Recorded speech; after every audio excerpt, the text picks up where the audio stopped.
Assalamualaikum warahmatullahi wabarakatuh. Perkenalkan, nama saya Fauzi Abdul Kahar Harahap dari jurusan Ilmu Kelautan, Fakultas Pertanian, Universitas Malikus Saleh.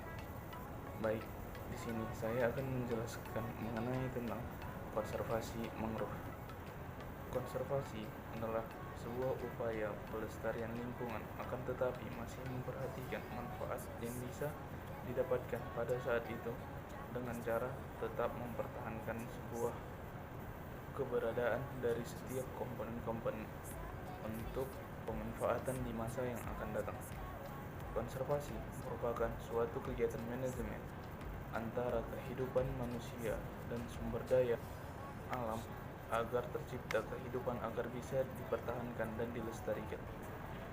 Tujuan dasar konservasi adalah memberi perlindungan terhadap keanekaragaman hayati dan ekosistem agar manusia tetap bisa memanfaatkannya, memberi perlindungan pembatasan serta pemeliharaan kepada suatu area atau lingkungan yang bernilai agar menghindari kemungkinan terjadinya kerusakan atau kepunahan komponen yang akan menjadi pembentuk dari lingkungan tersebut, sehingga menyebabkan ketidakseimbangan ekosistem.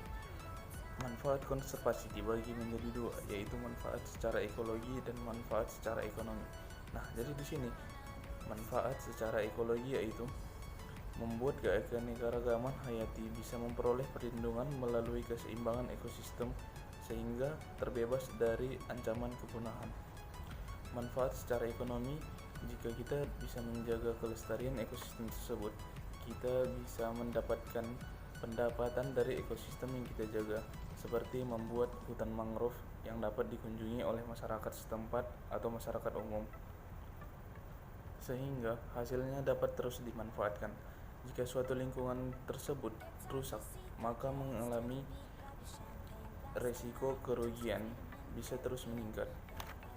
Metode konservasi terbagi menjadi dua, yaitu in situ dan ex situ.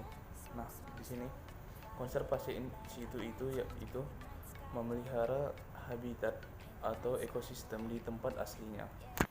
Nah, lingkungan yang akan dibuat menjadi tempat konservasi itu harus layak untuk habitat yang akan dibangun pada tempat konservasi tersebut, yaitu lingkungan yang layak untuk spesies-spesies yang akan dikonservasi. Nah, biasa ekosistem yang akan dikonservasi yaitu ekosistem yang langka atau ekosistem yang akan punah dengan jumlah besar dan tidak dimungkinkan untuk dipindahkan secara keseluruhan untuk diperbaiki dan lalu dikonservasi. Biasanya, konservasi in situ ini dilakukan pada spesies yang langka pada suatu lingkungan dalam jumlah besar yang tidak mungkin dipindahkan secara keseluruhan. Suatu kawasan yang telah ditetapkan sebagai kawasan konservasi in situ tidak dapat diakses dengan mudah dan kegiatan yang dilakukan di lokasi lingkungan konservasi in situ ini pun terbatas. Orang yang ingin masuk ke lingkungan konservasi in situ ini pun harus meminta izin dan mendapatkan izin dari si pengelola lingkungan konservasi tersebut. Nah, metode yang kedua yaitu metode konservasi ex situ. Jadi, metode konservasi ex situ ini ialah pelestarian habitat, tetapi tidak di tempat aslinya lagi, tetapi pada habitat buatan. Konservasi ex situ ini adalah alternatif bagi habitat yang habitatnya telah rusak. Lokasi untuk pembuatan konservasi ex situ ini tidaklah jauh dari pemukiman. Orang yang ingin masuk ke lokasi konservasi ex situ ini pun tidak dibatasi selama ia masih menaati peraturan. Meskipun begitu, habitat yang dibuat di lingkungan konservasi ex situ ini dibuat sedemikian rupa agar benar-benar sesuai dengan habitat yang aslinya. Nah, lalu saya akan menjelaskan tentang hutan mangrove. Hutan mangrove adalah ekosistem hutan daerah pantai yang terdiri dari kelompok pepohonan yang bisa hidup di lingkungan berkadar garam tinggi.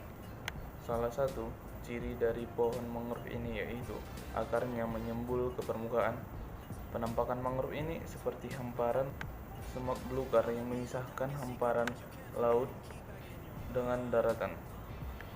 Adapun beberapa manfaat mangrove yaitu seperti mengurangi atau mencegahnya erosi, yaitu pohon mangrove ini dapat mencegah gelombang,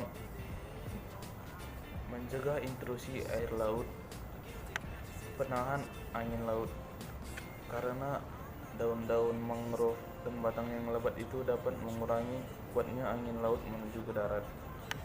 Mungkin cukup sekian dari saya. Apabila ada kata-kata yang salah, saya mohon maaf.